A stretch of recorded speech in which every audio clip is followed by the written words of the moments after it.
హే everyone, అందరికీ నమస్కారం. Welcome back to my channel cinema ముచ్చట. మన ఛానల్లో వీడియోస్ చూడండి, కంటెంట్ నచ్చితే సబ్స్క్రైబ్ చేసుకోండి.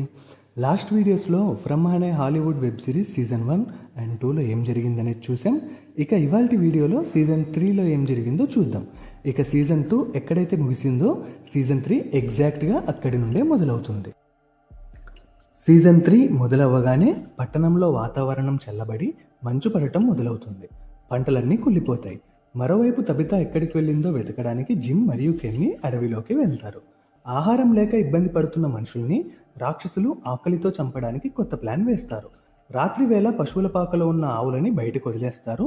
ఆవులని రక్షించడానికి బాయిడ్ మరియు కెన్నీ తల్లి పశువుల పాకలోకి వెళ్తారు. అప్పటికే అక్కడికి దాక్కుని ఉన్న రాక్షసులు వారిని బంధిస్తారు. మేము నిన్ను విరిచేస్తాం అని బాయిడ్తో చెప్పి అతని కళ్ళ ముందే కెన్నీ వాళ్ళ అమ్మను దారుణంగా హింసించి చంపేస్తారు. ఇక నిజ ప్రపంచంలో తబితా ఒక ఆసుపత్రిలో కోమా నుండి మేల్కొని ఆసుపత్రి నుండి తప్పించుకొని విక్టర్ లంచ్ బాక్స్లో ఉన్న అడ్రస్ సహాయంతో విక్టర్ తండ్రి అయిన హెన్రీని కలుస్తుంది. ఇక ఎపిసోడ్ 2లో జిమ్ ఇంట్లో అకస్మాత్తుగా ఫోన్ మోగుతుంది. ఈతన్ ఫోన్ లిఫ్ట్ చేస్తాడు. అవతలి వైపు మాట్లాడుతున్నది చనిపోయిన తన సోదరుడు థామస్. అమ్మ మళ్ళీ వస్తుంది, అమ్మకు చాలా సహాయం కావాలి, ఆమెను రక్షించడానికి మీరంతా సిద్ధంగా ఉండాలి అని థామస్ ఈతన్తో చెబుతాడు. అడవిలో ఉన్న జిమ్ కెన్నీ తిరిగి పట్టణానికి వస్తారు. అడవిలో వారికి ఒక పాత క్యాబిన్, అందులో కొంచెం ఆహారం దొరుకుతాయి. కానీ తిరిగి రాగానే తన తల్లి శవాన్ని చూసి కెన్నీ గుండె పగిలేలా ఏడుస్తాడు. తబితా తన కథను హెన్రీకి వివరిస్తుంది.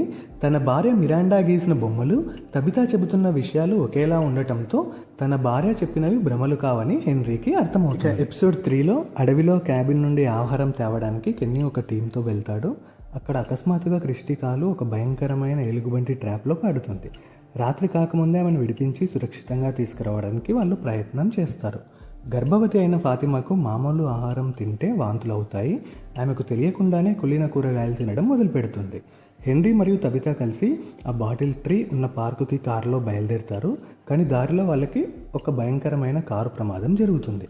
యాక్సిడెంట్ తర్వాత తబితా కళ్ళు తెరిచేసరికి ఆమె అంబులెన్స్లో ఉంటుంది. ఆమెతో పాటు గాయపడిన హెన్రీ, పోలీస్ ఆఫీసర్ అకోస్టా మరియు పారామెడిక్స్ కూడా ఉంటారు. వారిని ఆసుపత్రికి తీసుకువెళ్తుండగా దారిలో ఒక పెద్ద చెట్టు అడ్డంగా పడి ఉండటం చూస్తారు. ఆ చెట్టుని దాటి అంబులెన్స్ ముందుకు వెళ్ళగానే తబితాకి తను తిరిగి ఆ దయాల ఊర్లోకి వచ్చానని అర్థమవుతుంది. అంబులెన్స్ పట్టణంలోకి రాత్రిపూట వస్తుంది. పోలీస్ ఆఫీసర్ అకోస్టాకి ఏం జరుగుతుందో అర్థం కాక కంగారులో తుపాకీతో కాలుస్తుంది. ఆ సౌండ్కి రాక్షసులు వస్తారు. బాయిడ్, ర్యాండల్ ప్రాణాలకు తెగించి ఆ అంబులెన్స్లోని వారిని రక్షించి లోపలికి తీసుకొని వెళ్తారు. ఆ రాక్షసులు ర్యాండల్ని బంధించి దారుణంగా హింసిస్తారు. ఉదయం అవుతుంది. అంబులెన్స్లో వచ్చిన హెన్రీని చూసి విక్టర్ ఎమోషనల్ అవుతాడు. తబితా తిరిగి రావడంతో జిమ్ మరియు ఇతన్ కూడా సంతోషిస్తారు. తబితా ఎలా బయటపడింది అని తెలుసుకొని మిగతా వాళ్ళు అలానే ప్రయత్నం చేద్దామని డిసైడ్ అవుతారు. ఆ క్రమంలో కాలనీ హౌస్ నివాసి డేల్ అదే ఫారవే ట్రీలోకి దూకుతాడు. కానీ అది బెడిసి కొట్టి అతను నేరుగా కాలనీ హౌస్ గోడ లోపల సగం శరీరం కూరుకుపోయి భయంకరంగా చనిపోతాడు. ఫాతిమాకు ఇప్పుడు కుళ్ళిన కూరగాయలు కూడా నచ్చవు. పళ్ళు రాలిపోవడం, రక్తం తాగాలని విపరీతమైన కోరిక కలుగుతుంది. అంబులెన్స్లోని ఎక్విప్మెంట్తో అల్ట్రాసౌండ్ స్కానింగ్ చేస్తే తను ప్రెగ్నెంట్ కాదు అని అందరికీ అర్థమవుతుంది. ఫాతిమా రక్తదాహం పీక్స్కి వెళ్తుంది. తనకు సహాయం చేయడానికి వచ్చిన వృద్ధురాలు టిల్లీని ఆమె కంట్రోల్ చేసుకోలేక పొడిచి చంపేస్తుంది. తన రక్తాన్ని తాగుతుంది.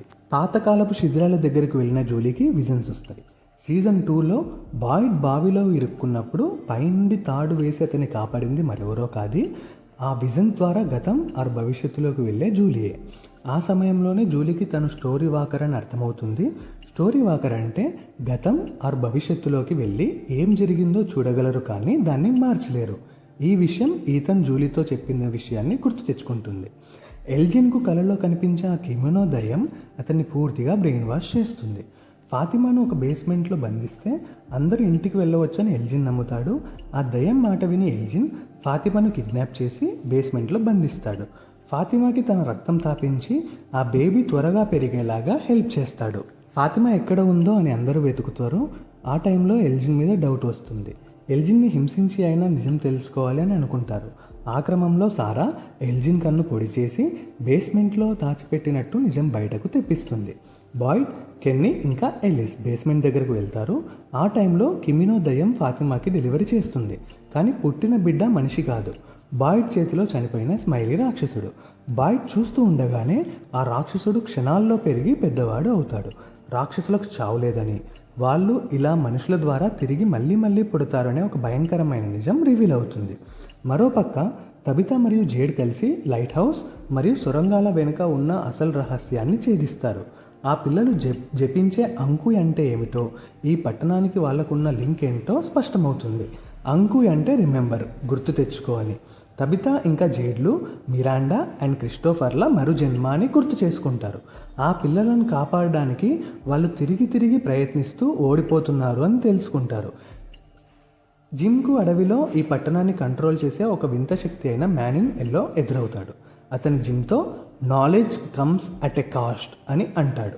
అదే సమయంలో ఈ జూలీకి షార్ట్ హెయిర్ ఉంటుంది.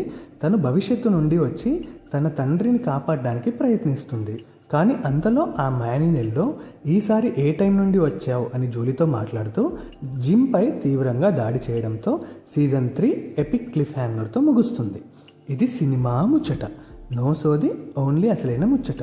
మీకు ఈ వీడియో నచ్చింటే ఇలాంటి మోర్ వీడియోస్ కోసం మన ఛానల్ను సబ్స్క్రైబ్ చేసుకోండి.